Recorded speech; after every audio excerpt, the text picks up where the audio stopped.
Evie the Mist Fairy by Daisy Meadows. Wake up, Rachel, cried Kirsty as she jumped out of bed and started to dress.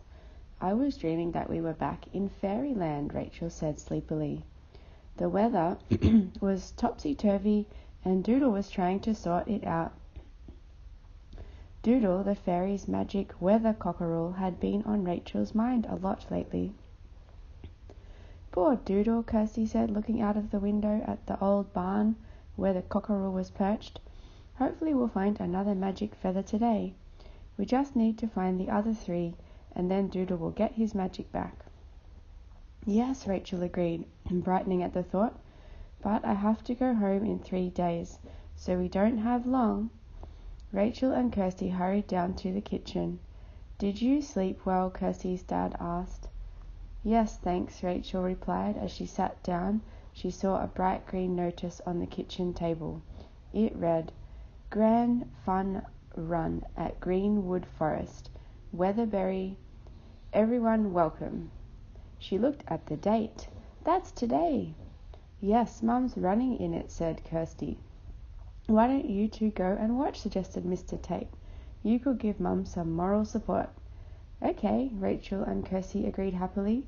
Mr. Tate stood up. I'm going to pick up Gran and take her to the fun run. We might see you there, he told the girls. Okay, Dad, goodbye, Kirsty said with a wave. Just then Mrs. Tate dashed into the kitchen. Wearing her jogging kit, she smiled at Kirsty and Rachel. Sorry, I can't stop, girls. I promised to help mark out the course in the forest. That's all right, Mum. We'll follow you up there, Kirsty said. We're coming to cheer you on, Rachel explained.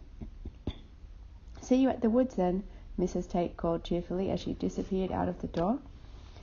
A little later, Kirsty and Rachel set out for Greenwood Forest themselves. Let's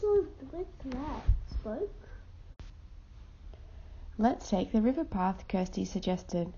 Oh yes, we might see some ducklings, Rachel agreed. As the girls walked up Twisty Lane, sunlight poured through the dancing tree branches and spots of light speckled the road like golden coins. Soon they reached the river. Rachel spotted little puffs of mist rising from the water. Look, do you think that could be fairy mist? She asked. I'm not sure, Kirsty replied. There's often mist round water, isn't there?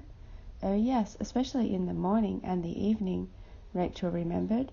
She felt a little disappointed, but brightened when she saw 2 swans gliding past, followed by 3 young cygnets. Just ahead, Kirsty could see the start of the forest, and something was shimmering on a branch of one of the nearer trees. What's that? She asked Rachel. Rachel went over to look. I don't know, but it's lovely, she replied. Just like angel hair for decorating trees at Christmas. Kirsty touched a strand of the strange silvery stuff. It clung to her fingers for a moment before melting away. It feels cold, Kirsty shivered, rubbing her hands together. Rachel leaned forward for a closer look. Tiny silvery lights shimmered among the fine, silky threads. I'm sure this is fairy mist, she whispered excitedly. Kirsty's eyes lit up. I think you're right, she agreed. She looked up and saw a wispy cloud of the sparkling mist floating gently down towards the trees. More fairy mist, Kirsty pointed out. Come on. The girls ran towards a stile that led into the wood. They were out of breath by the time they jumped down onto the forest path and looked around. Wispy silver mist clung to trees everywhere and coated the grass with tiny droplets. Every twig, leaf, and flower glowed and shimmered with a soft silver light. And where the sunbeams reached down through the trees, the fairy mist sparkled with rainbow light. Oh, breathed Rachel, it's beautiful. Kirsty stared open-mouthed at the forest. It looked almost as magical as fairyland itself. Slowly the girls moved forward. After a few steps, Rachel realized that she couldn't see very far ahead. This mist is building up fast, she said. The goblin with the mist feather must be really nearby. Kirsty nodded. You're right, she agreed, and we can hardly see a thing. The goblin could be right behind us. Rachel shivered nervously. Only a couple of minutes had passed, but as the mist grew thicker, the forest began to feel dark and unfriendly. Shadowy figures moved up ahead. A man wearing a red t-shirt ran out in front of the girls as another runner burst out of the trees. They were heading straight for each other. "Watch out," called Kirsty, but it was too late. Crash! The runners bumped into each other. "Sorry, didn't see you there," one of them said, rubbing his head. "I've never seen fog like this in summer," replied the other one. "What a shame, this fog is ruining the fun," said Rachel. Suddenly something caught Kirsty's eye.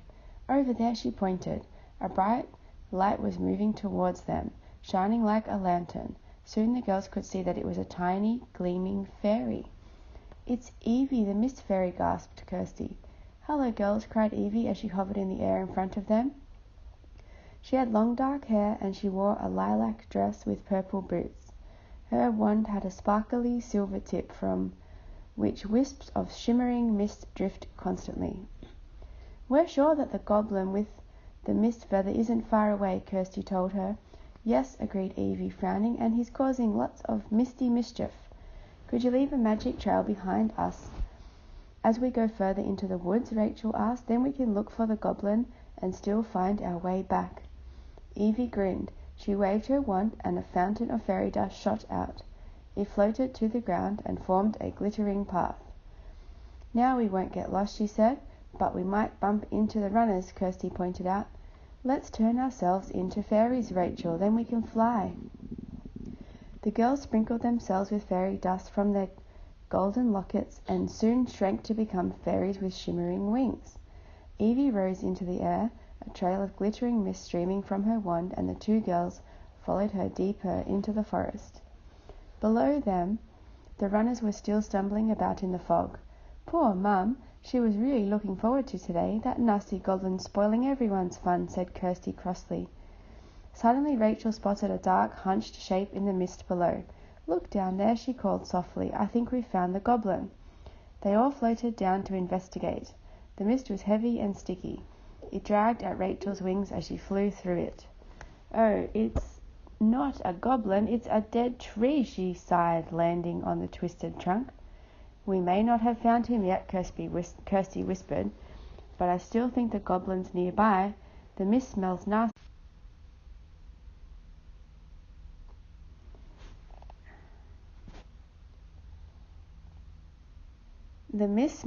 And it's like flying through cold porridge." Just then they heard a gruff voice. "It's not fair. I'm cold and I'm lost and I'm hungry." There was a loud sniff, like a pig snorting. "Poor me." Rachel, Kirsty and Evie looked at each other in excitement. "That's definitely a goblin speaking," declared Evie. "Quick, let's hide," suggested Rachel. They hid in the branches of a huge oak and peered down through the leaves. The goblin sat on a log below them. They could see the top of his head and hear a horrible gurgling sound, like slimy stuff going down a plug hole. "Lost in this horrible forest, and I'm so hungry," moaned the goblin, clutching his rumbling tummy. "I'd love some toadstool stew and worm dumplings." "Look what he's holding," whispered Evie. Kirsty and Rachel saw that a beautiful silvery feather with a lilac tip was clutched in the goblin's stubby fingers. "The mist feather!" the girls exclaimed together. Then Rachel frowned. "If the goblin's lost in the fog, why doesn't he use the magic feather to get rid of it?" she asked. "Because he doesn't know how," Evie explained. "He's waving the feather about all over the place, which only makes more and more mist." Just then one of the runners passed close by. The goblin shot to his feet and hid behind a tree. "It's a pogwurzel," he whispered in panic. As the sound of the runner's footsteps faded, the goblin peeped out. "Phew! The pogwurzel's gone," he said, and flopped back down on the log, looking about nervously. "What's a pogwurzel?" Kirsty asked. "Pogwurgles are magical goblin-chasing monsters," Evie replied. "Where do they live?" Rachel asked. She and Kirsty had been to Fairyland a few times now, but they had never seen a pogwurzel. Evie laughed. "Nowhere," she said, "because they don't exist. You see, goblin children can be really naughty, so their mothers tell them that if they don't do as they're told, a Pogwurzel will come and chase them." Kirsty and Rachel laughed so much they nearly fell off the branch. Then Rachel suddenly turned to Kirsty and Evie in excitement. "I've got an idea," she whispered, eyes shining. "I think I know how we can get the mist feather back." Evie and Kirsty stared at Rachel. "Tell us," they pleaded. Rachel outlined her plan. "If we can convince the goblin that the forest is full of Pogwurzels, he'll do anything to escape. He's bound to want the mist cleared away so he can find his way out of the wood. Since he's too stupid to work out how to use the mist feather to clear the fog, maybe we can persuade him to give the feather to Evie to let her try." Evie clapped her hands together in delight. "Then I can keep it and take it back to Doodle," she said. "It's a brilliant plan, but I'm not sure how we can make the goblin think that there are Pogwurzels in the forest," Rachel asked. The three friends racked their brains. "I know," Kirsty cried suddenly. "Evie, if you make us human-sized again, Rachel and I can creep up on the goblin from behind and run past him screaming that a Pogwurzel is chasing us." "Yes, that could work," Evie agreed. The three friends flew silently down to the ground behind the oak tree. Evie waved her wand and the girls zoomed up to their normal height. "Ready?" asked Kirsty. "You bet," Rachel replied firmly. The girls crept towards the goblin. "Now!" hissed Rachel. Kirsty dashed forward. "Help! Help! Save us from the Pogwurzel!" she shouted. Rachel ran after her. "It's huge and scary and won't leave us alone," she cried. The goblin leapt to his feet, his eyes like saucers. "What?" he gasped. "Who are you?" Kirsty stopped. "Oh my goodness, a goblin in Pogwurzel Wood!" she exclaimed, pretending to be surprised. Rachel stopped too. "You must be very brave," she declared. The goblin's crossed eyes flicked from Rachel to Kirsty. "Why?" he demanded shakily. "Are there many Pogwurzels around here?" "Oh yes," Kirsty chimed in. "Hundreds! This forest is full of them. One of them was chasing us just now," she added, looking nervously over her shoulder. "He'll be along soon, I should think." Just then Evie fluttered down her wings, shining in the fog. "Pogwurzels especially love to catch goblins, you know. I've heard that they cook them and eat them," she said. "Eat them?" The goblin's face turned pale with fear. "Oh yes, if I was you, I'd get out of this wood right now," Evie went on. "But I can't," wailed the goblin. "The fog is so thick I can hardly see my own bony toes." Evie smiled. "I'll help you," she said sweetly. "Just give me that feather you're holding and I'll magic a clear pathway out of the forest for you." The goblin pinched his nose thoughtfully. "I don't know. Jack Frost won't like it if I give the mist feather to you. But he's not the one being chased by a Pogwurzel, is he?" Rachel pointed out quickly. "He's not the one who'll be roasted and toasted and turned into goblin pie." "The Pogwurzels are extra enormous," Kirsty put in, "and really fierce." "So is Jack Frost," the goblin said, looking sullen. "I think I'll keep the feather." Kirsty's heart sank. It looked like the goblin was more stubborn than they had expected. She exchanged looks with Rachel. Now what could they do? Evie hovered close to the girls. "I've got an idea," she whispered. "You distract the goblin so he won't notice what I am doing." "What are you all talking about?" demanded the goblin suspiciously. "We think we heard another Pogwurzel," Kirsty replied. "Where?" The goblin spun around anxiously. While his back was turned, Evie waved her wand in a complicated pattern. A big fountain of silver and violet sparks shot into a nearby bush, carrying fairy magic there. "I can hear it. It's coming this way," Rachel called to the goblin. "Don't believe you," the goblin sneered. "I can hear it. I bet you've never even seen a Pogwurzel in the first place." "Listen for yourself then," Evie said.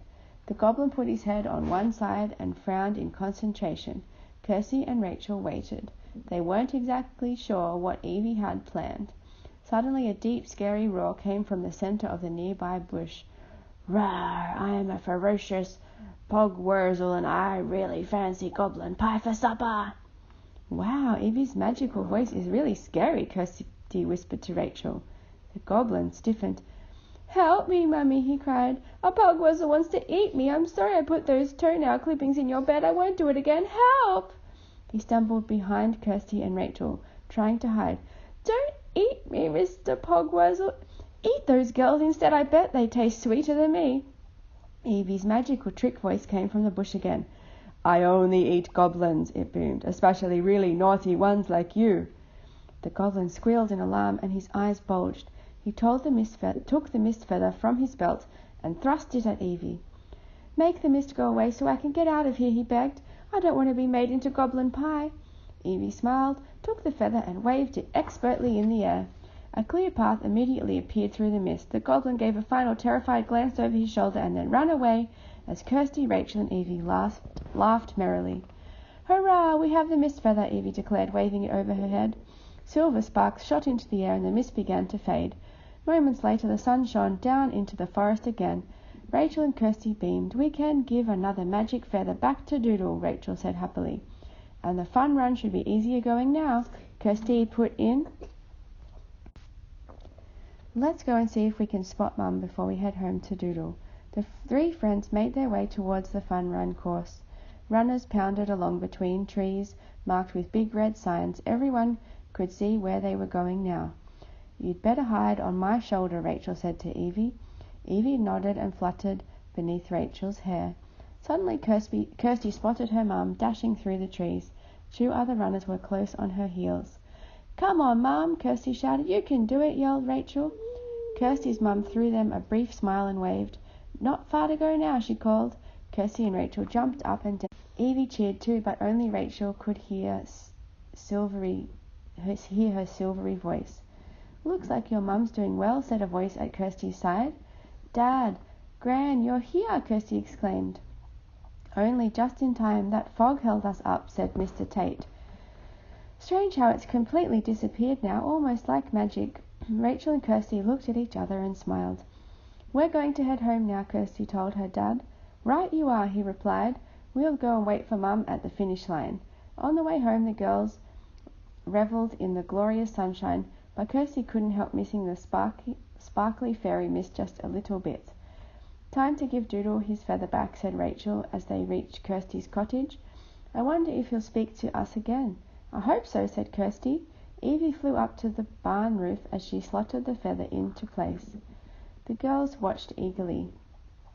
A fountain of copper and gold sparks fizzed from Doodle's tail. The rusty old weather vane disappeared, and in its place blazed a fiery magic cockerel. Doodle fluffed up his glorious feathers and turned to stare at Rachel and Kirsty. "If his," he squawked, but before he could finish the message his feathers turned to iron and he became an ordinary weather vane again.